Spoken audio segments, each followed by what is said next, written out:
Welcome to the Fiscal Physical Podcast.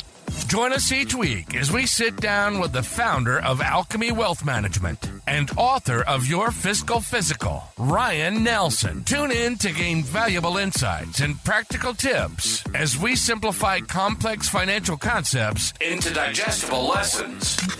From budgeting to retirement planning, this podcast is your go-to resource for mastering financial literacy. Welcome, everybody, to this week's episode of the Fiscal Physical Podcast. I am joined by Ryan, my co-host and the brains of this operation, I would say. And Ryan, welcome to the 70th episode of the Fiscal Physical Podcast. How does that make you feel? Yeah, time flies. That's crazy. Yeah, I think we've always mentioned on the couple of ones or previous ones about, oh my gosh, we've been doing this over a year or whatever, and now we're at a year and a half pretty much doing this. And I think that, it's every month when we, every episode, every time that we record these things and these episodes come out, I always listen to them and I'm just like, one, I want to see if I messed up anything with the editing. I think that's always something I'm like, okay, did I mess anything up? And so far, so good. So far, so good. So far, yeah. I almost messed up one, but I had to go back and I was like, oh man, I caught it but I just happened to re-listen to it a little bit, so good on me. But 70 episodes in, I feel like I'm learning something new every episode too, and it's been great to kind of build on the different episodes that we've done, harken back to them and talk about hey, go listen to this one because it really applies, or it's really going to talk about, we're going to really dive into that, or there are going to be themes and elements. So 70 in, hopefully we get 70 more. That'd be cool. But yeah.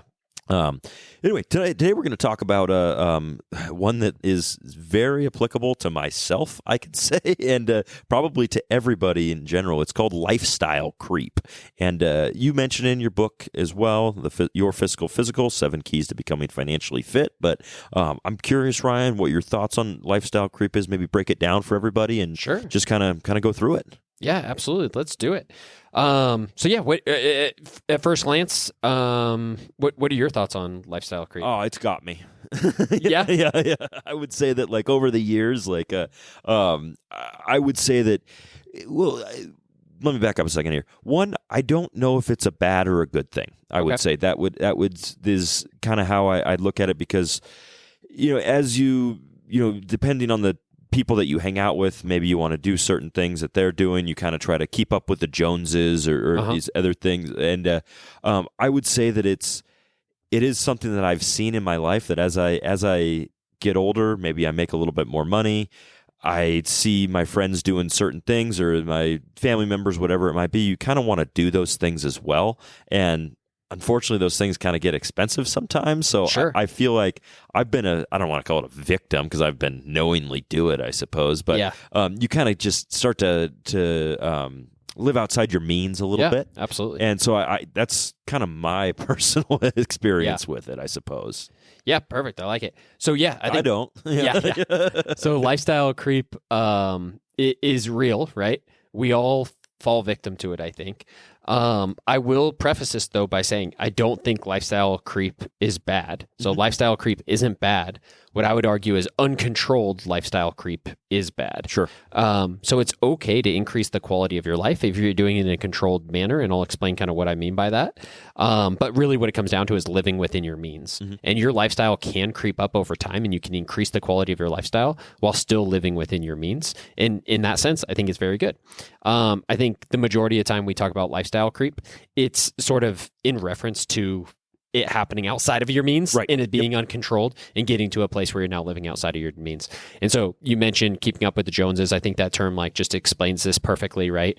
And I love Jim Rohn's quote, you are the average of the 5 people you spend the most time with, right? It's a great quote. And very accurate. Yeah, absolutely. And so, if your 5 best friends all have boats and everything you do is every weekend it's like boat life and you're going up to the lake and you're going to want to buy a boat, right? If every single time you go to dinner, your friends are all buying bottles of wine for the table, you're going to want to buy a bottle of wine for the table, right? If every single time you want to even just go to dinner, you're do your friends want to go to the nice restaurants? You're going to want to go to the nice restaurants, right? And so you can see how your expenses sort of are like the way I just explained them, at least your expenses are increasing or almost being controlled by something out of your control. It's being controlled by your friends, like almost, right? And of course that's not the case, but it's easy to kind of start falling into that where your habits are becoming the habits of your friends, and the the expense aspect of that may be secondary, right? You may be thinking about the bottle of wine and contributing and participating in the group, and then not really thinking about the expense or can you afford that until you get the credit card bill or the credit card invoice, month later. You got to pay the piper. So first, let's talk about lifestyle creep is just that effect when your lifestyle you slowly start spending more and more every day, week, month, year. And usually I think it refers to like almost not even realizing it's there.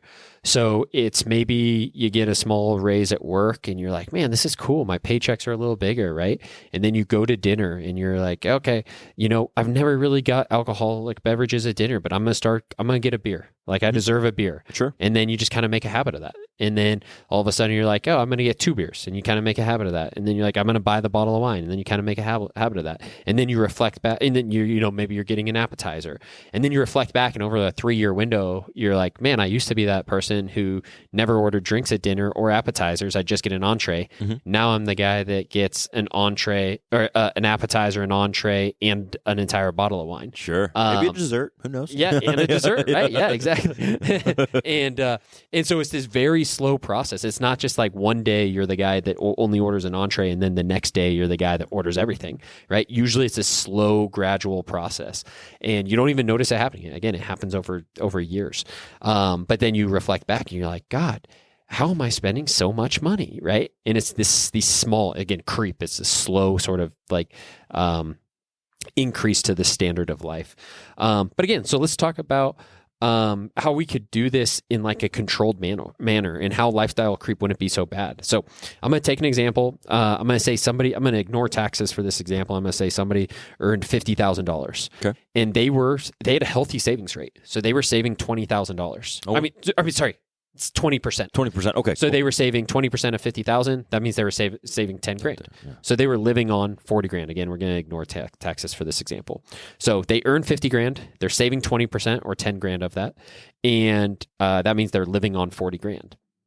Now, this individual, if everything stays the same and they just start spending more money, so they start spending 45 grand, that means by default, they can only save 5, right? So their lifestyle creep has eaten away at their ability to save for retirement.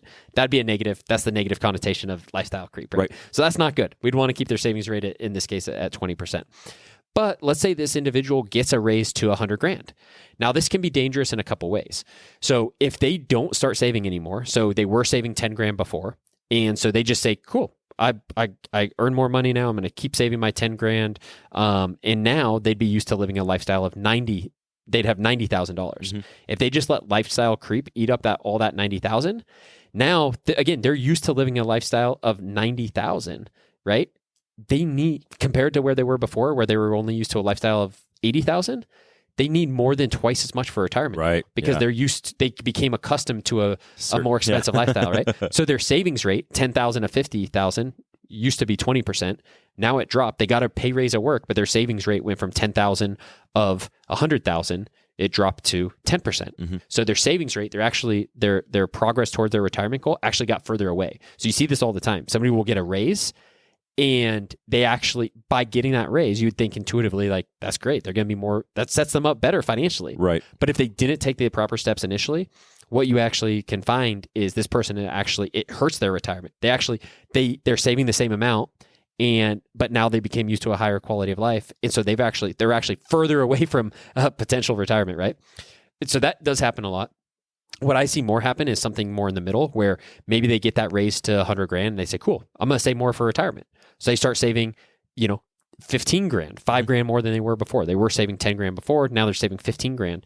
If we look at that as a percentage, 15 grand of their new $100,000 salary, they're saving 15%. Again, they were saving 20% before. Right. So they've still actually, think in their mind, they're like, yeah, I'm saving more. I'm saving 50% more. I went from 10 grand all the way up to 15 grand. That's a 50% increase in my savings rate. Like that's a pretty big savings jump. And then they increase their quality of life to fulfill the rest. So in this case, 85,000, again, they'd actually be further away from reaching their retirement goal. So they got a raise at work, and it was actually detrimental to their long-term retirement success, which is counterintuitive, but it happens all the time. So that would all be examples of negative lifestyle creep. Your quality of life increasing faster than you can afford. Now, though, let's look at the same individual and let's say that they were a little more responsible. And so they earn $100,000. And so they went from earning $50,000 to saving 10 of it, right? So they were living on $40,000. Now they get a pay raise to $100,000, and they say, okay, they could increase their quality of life still from $40,000, let's say, all the way up to $60,000. Right. Yeah. And what that would mean is they're now saving $40,000. Well, $40,000 of $100,000, their savings rate's 40%. Sure. So they doubled their savings rate. Their savings rate went from 20% all the way up to 40%. So now they're saving more. They're actually going to get to their retirement goal faster, and they still increase their quality of their life. Their spending went from $40,000 to $60,000. So there is ways to do this where as you get raises, this is an extreme example. I mean, doubling your income from $50,000 to $100,000 is a tall order, Be right? Awesome. Yeah. But my point is, even when your income goes from $60,000 to 65, or 100 to 120, or 200 to 230,000, right? Anytime you get one of these pay increases, there's a way for you to increase your savings rate. Also, it's reasonable and fair to increase your quality of life a little bit, right? But again, it's about doing it in a controlled manner, not doing it in an unsustainable way or then living outside your means. And again, if you want to do a little bit of math or talk to a financial advisor or something, but we gave that example. Even that person who was saving 10 grand a year increased it to 15 grand, still got further away from their savings goal, right? So you want to make sure you're increasing your savings rate your savings basically percentage or rate at an appropriate amount. And then again, if you're doing it in that controlled manner, it's completely appropriate to start increasing the quality of your life. So, you should, if you're working hard, you're getting pay raises, like you should be able to reap some of those rewards. Definitely. Right. Yeah. Yep. And so there's a way to reap those rewards, but do it in a responsible way, setting yourself up for future successful retirement as well. I think that's so well said. And you mentioned a few different pieces in there that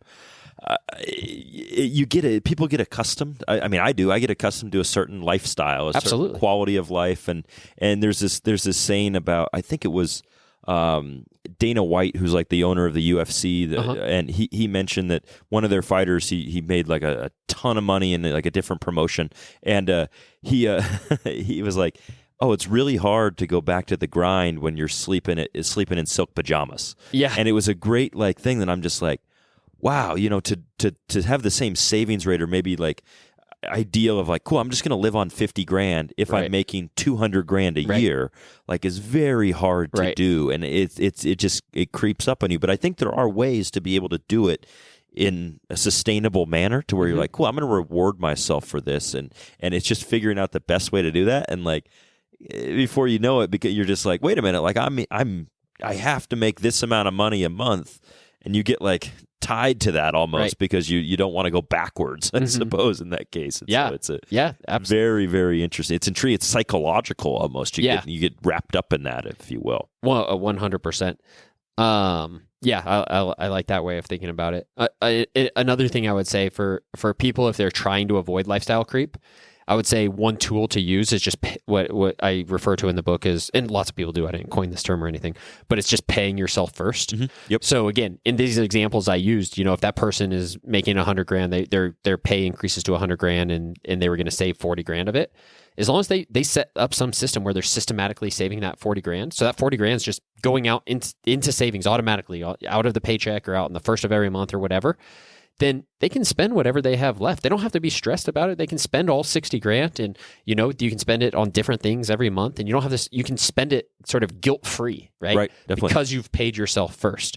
If you just spend what you want to and then save whatever's left at the end, then when you go out and you hang out with the friends and you buy that bottle of wine, all of a sudden you realize, oh, I spent a little more this month. I couldn't save as much. And then you go out the next month. Well, you've already made sort of a habit of buying this wine. You might buy that wine again. You don't have as much money again, you can't save as much again. But again, if you reprioritize that and you said, I'm going to save first, so pay yourself first, put it into your savings account first, then when you go out to dinner, you're like, I literally don't have the money to buy the wine. Right. Yeah. I'm not buying the wine. Exactly. I literally don't have the money to buy the boat. I can't buy the boat. Sure. You know? So paying yourself first is a cool tool to help avoid lifestyle creep if you are currently experiencing it or like noticing the first signs of it and you're like, how do I combat this? Making sure you're taking care of that savings rate and paying yourself first can be a useful tool. Absolutely. And you called out, I don't know if it was, you called out another useful tool that I was reading over, like our outline for this things too, is like, don't rush on purchases too. There's the idea, and I'm guilty of this too. I see something and I'm like, oh, I want that. I'm going to buy that. And it's so easy nowadays too. It's just like one-click shopping. You're just oh, wow, done. Like being able to save it for later and like really think about, okay, cool, maybe I'll take a couple of days to think about this and do I really need this? And easier said than done. But yeah, I'd be super curious like to know what percentage of Amazon orders get delivered and never used. Sure. Right? So somebody in the moment was like, I want product A, buy product A. 2 days later, product A shows up. They're like, oh, cool. Yeah. But they're no longer energy. It's just like, oh, I'll put this in the garage. Yeah. It's got to be a decent percentage of it. Right? So similarly to your point, right? If the moment you say, I want product A, go put it in your shopping cart. And then just say, I'll come back to this on Friday, or whatever. If this podcast is coming out on Tuesday, you give yourself a 2-day rule. So you'll say, come back. Okay, I'll come back to this on Thursday and buy it. You come back to it on Thursday. This is when it would have been getting delivered. And you're like, I'm not that energetic about it. On Thursday, you're looking at it. You're like, oh, yeah, I don't really care about this. Yeah. Then you just remove it from your cart and you're good, right? Or if you're still like, man, this is still something that I really want. Okay, buy it at that point, right? But you'd probably cut out a fair number of purchases, just like you were saying, just having a little bit more patience, which is super hard to do. Yes, just say, hey, we're just giving it. We're not giving advice. We're just talking about maybe you should consider these things, like when you're, depending on your situation, obviously, and maybe just thinking things through and giving you guys some tools to, really consider and get the wheels turning in the brain for sure. But absolutely, awesome, Ryan. Appreciate it as always, my man. We'll be right back on the other side of this. Everybody, hang tight. And now, to put the personal in personal finance. Welcome back, everybody, to this side of the Fiscal Physical podcast. I'm still here with Ryan, and Ryan, I got a fun one here for you that I'm really curious to see your thoughts, hear your thoughts on. And so this question is: would you rather never be stuck in traffic again, or never wait in a long line again? I think I would go with never waiting in a long line. And does that sort of, if I get in a line of traffic, right? It's funny when I put this down, I was like, oh man, he's going to get me on this because like a line of traffic is technically a line. Yeah. Thing. I don't, I think traffic would drive me crazy. Where we live here, I don't experience a ton of traffic. Me neither. Yeah. If I lived in like LA and had a 2-hour commute both ways, like I would just find a new job. Probably like that'd be or a new place to live. Yeah. Yeah. So the fact that I don't currently or personally really experience that much in reality traffic, definitely it's the line thing for me. What about you? Yeah, I'm exactly the same. I feel like when I was putting this down, I was like, because every once in a while, like I'll pick up my son from, my wife and I, we alternate picking up my son from daycare, and it depends on sometimes what time I get there. If I get there at 3:30, I'm like, awesome, like there's going to be really no traffic on the way home. I get there at like 4, it's probably going to take me like 10 or 15 more minutes to get home. And it kind of bothers me a little bit. Yeah. Like I'm just like, okay, I'm just sitting here not moving. If there's an accident, something like that kind of bugs me. But at the same time, I think about like when I go to like a sporting event or I go to Disneyland. Something like that at a theme park, water park or something like that. Not having to wait in a long line to use the rides or something like that, or go down the tube. It would be great. And like kind of like you have a private party at this place too. So I do think that overall, like, I don't go to the DMV very often, thankfully, but like I went there a few months ago and I ended up waiting like an hour and a half, and I was just like, okay, like I don't like this. Like I would like to get this out of the way. So I think it's more applicable to me to choose the no lines or the lack of lines. But then again, I'm like, if for some reason, at the time of this, like Reno's closed down, one of their highways, maybe we'll get more traffic or something like that. But I would probably choose the lines myself too. So I like it. But anyway, hopefully that triggered you guys to think about if you enjoy traffic or not, or lines or whatever it might be. And hopefully this episode overall, number 70 in our repertoire here. Hopefully you guys learned something here and Continue to tune in every Tuesdays. Check us out. Spotify, Apple Podcasts, wherever you guys get your podcasts. Please check us out. We appreciate it. And Ryan, any final thoughts? As always, stay the course. Thank you for joining us for the Fiscal Physical Podcast. Until next time, happy listening. And as always, stay the course.